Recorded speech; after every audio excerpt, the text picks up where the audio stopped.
हुईचू ने च्यांगजू से कहा, तुम्हारी सारी शिक्षा उस पर केंद्रित है जिसका कोई उपयोग नहीं है।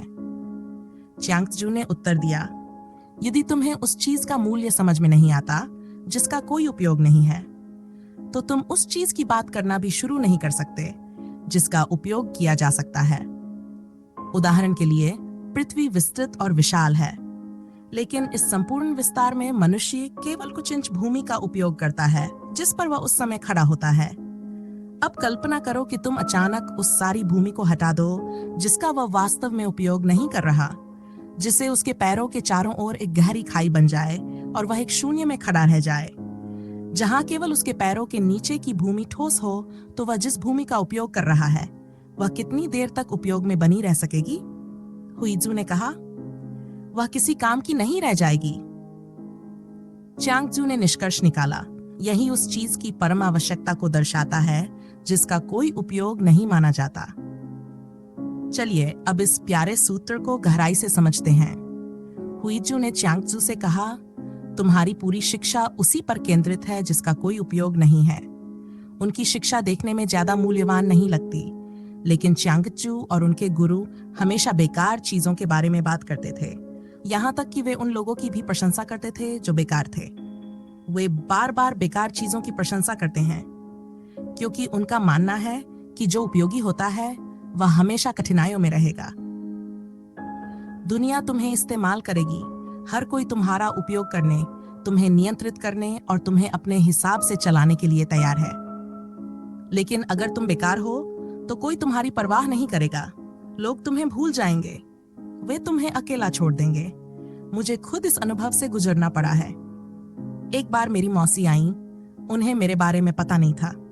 मेरी माँ कह रही थी, कोई नहीं है जो बाजार जा सके, सारे बच्चे बाहर हैं, नौकर बीमार है, अब क्या किया जाए? मेरी मौसी ने कहा, बिटिया को क्यों नहीं भेज देती, वह तो यहीं बैठी है, कुछ कर भी नहीं रही। तो मुझे भेज दिया गया। मैंने दुकानदार से कहा, सबसे अच्छी सब्जियां दो, सबसे अच्छे केले दो, सबसे अच्छे आम दो। मेरी बातों को सुनकर उसे लगा होगा कि मैं बेवकूफ हूं, क्योंकि कोई भी सबसे अच्छे सामान की मांग नहीं करता। उसने मुझसे 2 गुना दाम लिया और सड़ी गली चीजें थमा दी। मैं घर आई, बहुत खुश थी। मेरी माँ ने सब बाहर फेंक दिया और कहा, देखा, यही कारण है कि मैं कहती हूँ कि यहाँ कोई नहीं है। यही कारण था कि वे मुझे बाजार नहीं भेज सकती थी, क्योंकि मैं इतनी बेकार थी कि वे मेरी मौजूदगी को ही भूल जाती थी। च्यांगजू बार बार ये जोर देकर कहते हैं, सावधान रहो और बहुत उपयोगी मत बनो, वरना लोग तुम्हारा शोषण करेंगे। वे तुम्हें अपनी योजनाओं में फंसा लेंगे और फिर तुम मुसीबत में पड़ जाओगे। अगर तुम चीजें बना सकते हो तो वे तुम्हें पूरी जिंदगी उन्हें बनाने के लिए मजबूर करेंगे। अगर तुम किसी काम में कुशल हो तो तुम व्यर्थ नहीं जा सकते। वे कहते हैं कि बेकार होने की भी अपनी एक गहरी उपयोगिता है। अगर तुम दूसरों के लिए उपयोगी हो तो तुम्हें दूसरों के लिए जीना होगा। लेकिन अगर तुम बेकार हो तो कोई तुम्हारी तरफ देखेगा तक नहीं, कोई तुम्हें परेशान नहीं करेगा, कोई तुम्हारी उपस्थिति को नहीं गिनता। तुम बाजार में भी ऐसे जी सकते हो जैसे हिमालय में रह रहे हो। उस एकांत में तुम विकसित होते हो, तुम्हारी सारी ऊर्जा भीतर की ओर प्रवाहित होती है। हुईजू फिर दोहराते हैं, तुम्हारी पूरी शिक्षा उसी पर केंद्रित है जिसका कोई उपयोग नहीं है। च्यांगजू ने उत्तर दिया, यदि तुम्हें उस चीज की सराहना नहीं है जिसका कोई उपयोग नहीं, तो तुम यह भी नहीं समझ सकते कि वास्तव में उपयोगी क्या है। वे कहते हैं कि बेकार चीजें उपयोगी चीजों का दूसरा पहलू हैं। तुम उपयोगिता की बात कर सकते हो क्योंकि बेकार चीजें भी मौजूद हैं। यदि तुम इसे पूरी तरह हटा दो तो कुछ भी उपयोगी नहीं रहेगा। चीजें उपयोगी इसलिए हैं क्योंकि कुछ चीजें बेकार हैं, लेकिन यही इस दुनिया के साथ हुआ है। हमने खेलकूद, मौज मस्ती को काट फेंका, ये सोचकर कि इससे सारी ऊर्जा काम में लग जाएगी। लेकिन अब काम बोरिंग हो गया है। जब तक हम विपरीत ध्रुव पर नहीं जाते, हम ऊर्जावान नहीं हो सकते। पूरा दिन जागने के बाद जब रात को तुम सो जाते हो तो कितना समय बर्बाद करते हो। यदि तुम 90 साल जीते हो तो 30 साल सोने में बीत जाएंगे। हर दिन 8 घंटे, पूरी जिंदगी का 1/3 हिस्सा। इतनी लंबी नींद का क्या उपयोग है? दुनिया के वैज्ञानिक सोच रहे हैं कि यह श्रम और ऊर्जा की बर्बादी है। ये बहुत ही अलाभकारी है। तो कुछ किया जाना चाहिए। कुछ रासायनिक या हार्मोनल परिवर्तन या फिर जीन के स्तर पर बदलाव किया जाए। हमें ऐसा इंसान बनना होगा जो 24 घंटे जाग सके। बस सोचो, अगर वे इसमें सफल हो जाते हैं तो वे इंसानियत को मार डालेंगे। वे तुम्हें एक मशीन बना देंगे, एक स्वचालित यंत्र जो बस चलता रहेगा, ना दिन ना रात, ना आराम ना विश्राम। कोई विपरीत ध्रुव ही नहीं रहेगा जहां जाकर तुम भूल सको। उन्होंने इसकी शुरुआत कर भी दी है। उन्होंने छोटे बच्चों के लिए नींद में पढ़ाने की प्रक्रिया शुरू कर दी है और उनका मानना है कि जो कुछ भी स्कूलों में पढ़ाया जाता है वह सोते समय सिखाया जा सकता है और फिर दिन के समय को किसी और चीज में लगाया जा सकता है। यहाँ तक कि नींद का भी शोषण किया जा रहा है। तुम्हें अपनी नींद में भी स्वतंत्रता नहीं दी जा रही। तुम्हें सपने देखने की भी अनुमति नहीं है। फिर तुम क्या हो? फिर तुम बस एक मशीन के पुर्जे हो जब तक तुम उपयोगी हो, ठीक है। अन्यथा तुम्हें डस्टबिन में फेंक दिया जाएगा और कोई अधिक कुशल व्यक्ति तुम्हारी जगह ले लेगा। पूरा दिन काम करने के बाद तुम सो जाते हो। तब क्या होता है? तुम उपयोगी से बेकार की ओर जाते हो और इसी कारण सुबह उठते ही तुम्हें ताजगी महसूस होती है। तुम जीवंत लगते हो, हल्के लगते हो। इसीलिए ध्यान तुम्हें सबसे गहरे अनुभव दे सकता है, क्योंकि यह दुनिया की सबसे बेकार चीज है। इसमें तुम कुछ नहीं करते, बस मौन में प्रवेश कर जाते हो। यह नींद से भी गहरा होता है, क्योंकि नींद में तुम अचेत होते हो। जो भी होता है वह अचेतन में होता है। तुम स्वर्ग में भी घूम रहे हो सकते हो, लेकिन तुम्हें पता नहीं चलता। ध्यान में तुम सचेत रूप से जाते हो। तब तुम उस मार्ग को जानने लगते हो, कैसे बाहर की उपयोगी दुनिया से भीतर की बेकार दुनिया में जाया जाए। और जब तुम इस मार्ग को जान जाते हो तो किसी भी क्षण भीतर जा सकते हो और अचानक सब कुछ शांत हो जाता है, सब कुछ ठंडा हो जाता है और तुम जीवन के स्रोत पर पहुंच जाते हो। लेकिन इसका कोई मार्केट प्राइस नहीं है। तुम इसे बेच नहीं सकते। तुम ये नहीं कह सकते, मेरे पास गहरा ध्यान है, कोई इसे खरीदना चाहता है। ये कोई वस्तु नहीं है, ये बेकार है। चांगजू फिर कहते हैं, यदि तुम्हें उस चीज की सराहना नहीं है जिसका कोई उपयोग नहीं, तो तुम ये भी नहीं समझ सकते कि वास्तव में उपयोगी क्या है। जैसे ये धरती विशाल और विस्तृत है, लेकिन इस पूरी धरती में से इंसान केवल उतनी जगह का उपयोग करता है जितनी जगह पर वह खड़ा होता है। कल्पना करो कि पूरी धरती हटा दी जाए और सिर्फ 2 फुट जमीन बची रहे जिस पर तुम खड़े हो।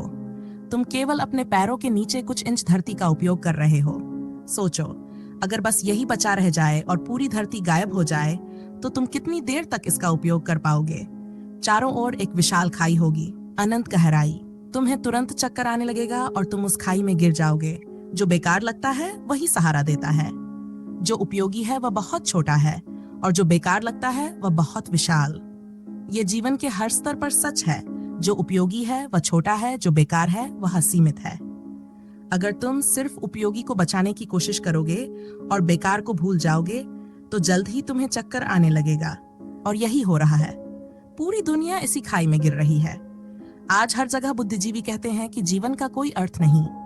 सभी कहते हैं कि जीवन निरर्थक है, लेकिन यह पहले कभी ऐसा नहीं था। महात्मा बुद्ध ने ऐसा नहीं कहा। श्री कृष्ण गा सकते थे, नाच सकते थे, प्रेम कर सकते थे, आनंदित हो सकते थे। उन्होंने कभी नहीं कहा कि जीवन निरर्थक है।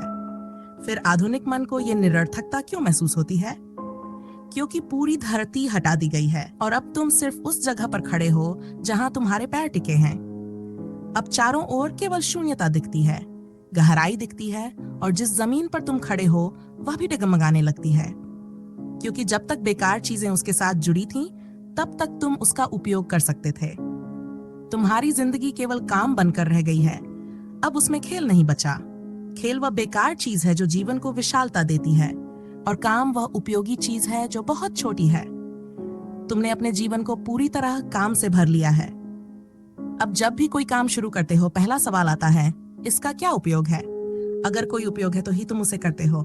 जब हर चीज आर्थिक दृष्टि से देखी जाती है तो एक फोर्ड या रॉकफेलर अपने समय का बेहतर उपयोग क्यों न करे? वे प्रेम करने का काम किसी और को सौंप सकते हैं। यह अजीब लग सकता है, लेकिन यह पहले से हो रहा है। तुम खुद खेलते नहीं, तुम्हारे लिए दूसरे खेलते हैं। तुम मजे में भाग नहीं लेते, बस देखते हो। तुम क्रिकेट मैच देखने जाते हो, दूसरे खेल रहे हैं, तुम केवल दर्शक हो। तुम सिनेमा देखने जाते हो, दूसरे प्रेम कर रहे हैं, युद्ध कर रहे हैं, हिंसा कर रहे हैं और तुम बस कुर्सी पर बैठे हो। ये इतना बेकार है कि तुम्हें कुछ करने की जरूरत नहीं, बस देखना है। तुम सिर्फ काम करते हो और तुम्हारे लिए दूसरे मजे करते हैं। फिर प्रेम क्यों नहीं? जब हर चीज किसी और से करवाई जा सकती है तो प्रेम भी किसी और से करवाया जा सकता है।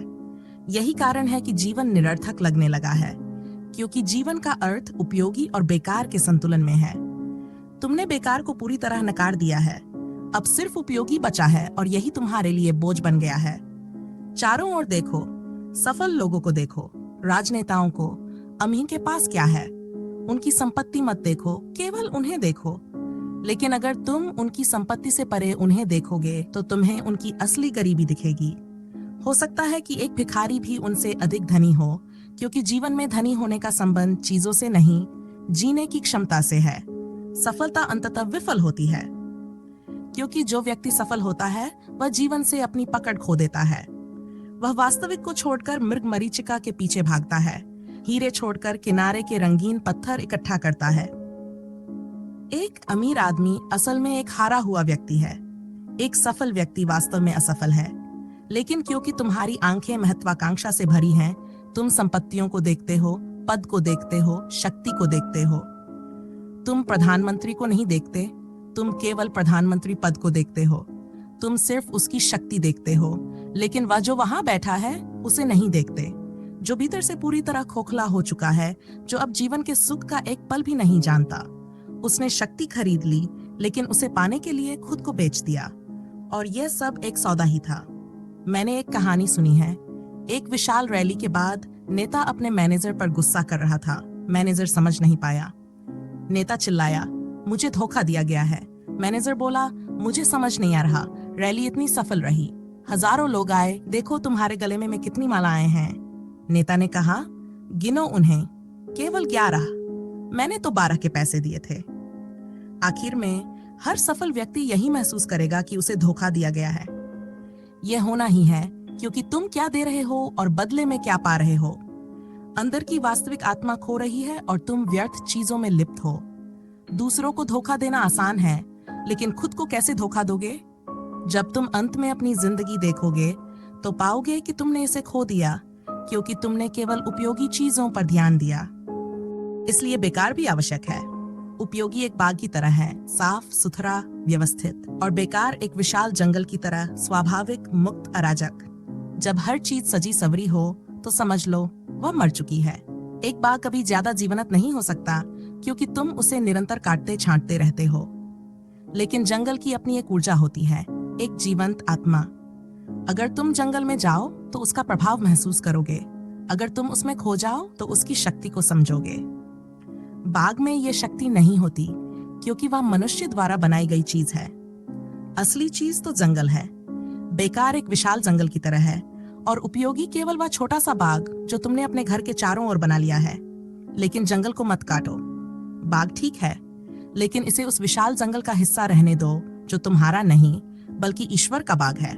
और सोचो, क्या ईश्वर से ज्यादा बेकार कोई चीज हो सकती है? क्या तुम उसे किसी भी तरह उपयोग में ला सकते हो?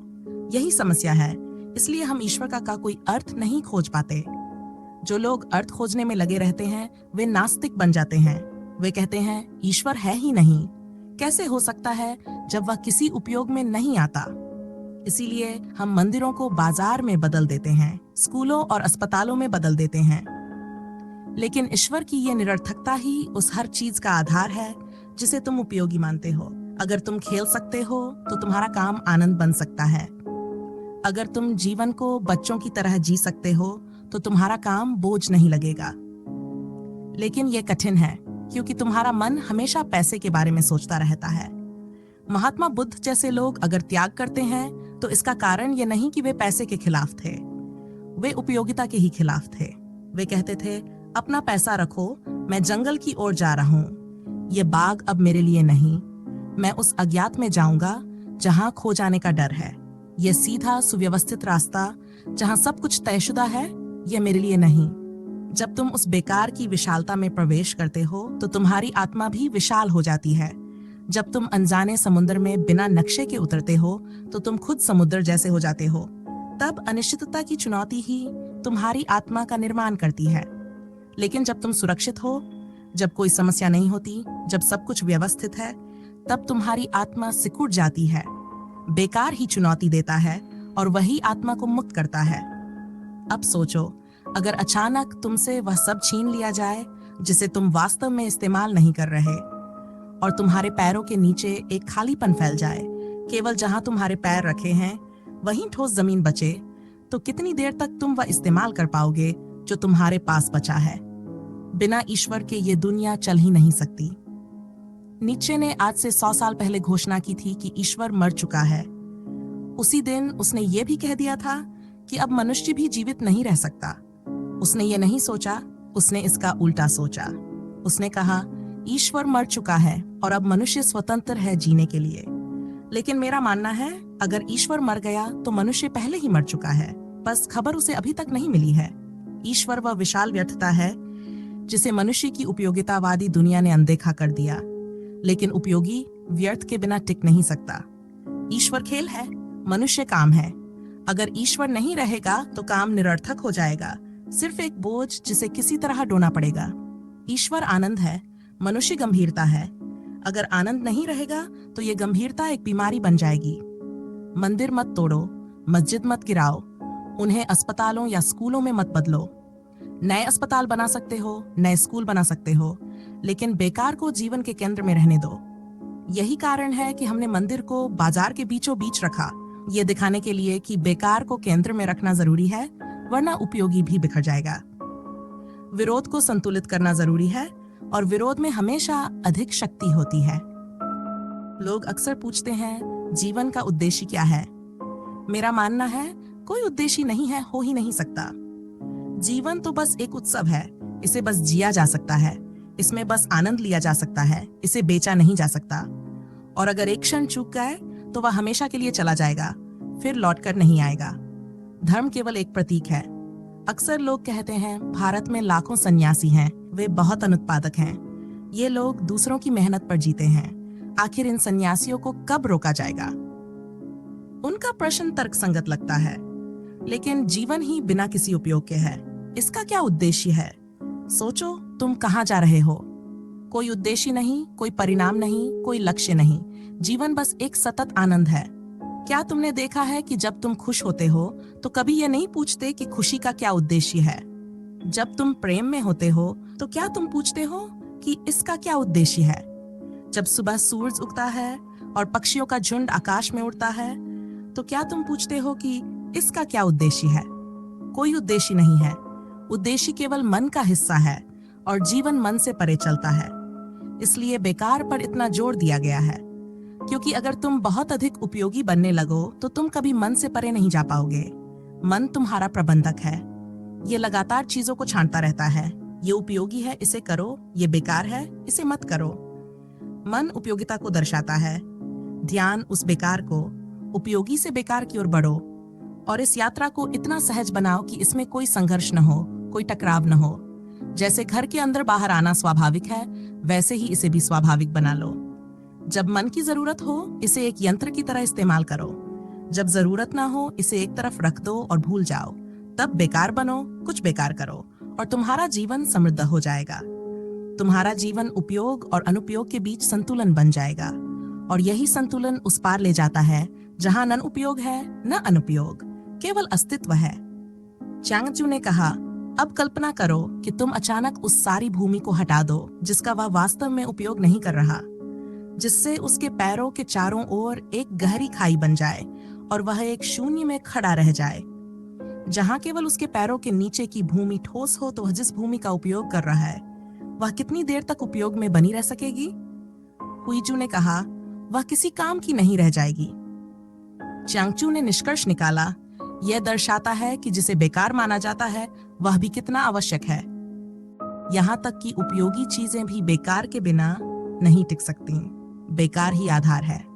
मैं तुमसे कहती हूँ, तुम्हारा मन ध्यान के बिना अस्तित्व में नहीं रह सकता, और अगर तुम असंभव को करने की कोशिश करोगे तो पागल हो जाओगे। यही हो रहा है दुनिया में, लोग पागल हो रहे हैं। आखिर पागलपन क्या है?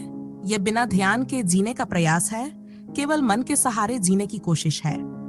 लेकिन ध्यान ही आधार है, बिना ध्यान के मन भी नहीं रह सकता। अगर तुम फिर भी कोशिश करोगे तो मन बिखर जाएगा, विक्षिप्त हो जाएगा, पागल हो जाएगा। साइकोलॉजिस्ट कहते हैं कि अगर किसी व्यक्ति को 3 सप्ताह तक सोने ना दिया जाए तो वह पागल हो जाएगा। नींद का वैसे तो कोई उपयोग नहीं है, फिर भी अगर इसे रोका जाए तो पागलपन आ जाएगा। एक व्यक्ति 3 महीने बिना भोजन के जीवित रह सकता है, लेकिन 3 हफ्ते बिना नींद के नहीं, और 3 हफ्ते का आंकड़ा भी हर किसी के लिए नहीं है। अधिकतर लोग 3 दिनों में ही विक्षिप्त हो जाएंगे। अगर बेकार को हटा दिया जाए तो तुम पागल हो जाओगे। हर दिन पागलपन बढ़ रहा है क्योंकि ध्यान को मूल्यवान नहीं समझा जाता। क्या तुम ये सोचते हो कि जो चीज खरीदी बेची जा सकती है केवल वही मूल्यवान है? जो बाजार में बिक सकती है केवल वही महत्वपूर्ण है? तब तुम भ्रम में हो। जो अनमोल है वह भी मूल्यवान है। जो बेचा नहीं जा सकता, खरीदा नहीं जा सकता, वह कहीं अधिक महत्वपूर्ण है। प्रेम सेक्स का आधार है। अगर प्रेम को पूरी तरह नकार दिया जाए तो सेक्स विकृत हो जाता है। ध्यान मन का आधार है। अगर ध्यान को नकार दिया जाए तो मन पागल हो जाता है। खेल काम का आधार है। अगर खेल और मजा छीन लिया जाए तो काम केवल बोझ बन जाता है। देखो, आकाश बेकार है, लेकिन तुम्हारा घर जो उपयोगी है इसी विशाल बेकार आकाश में स्थित है।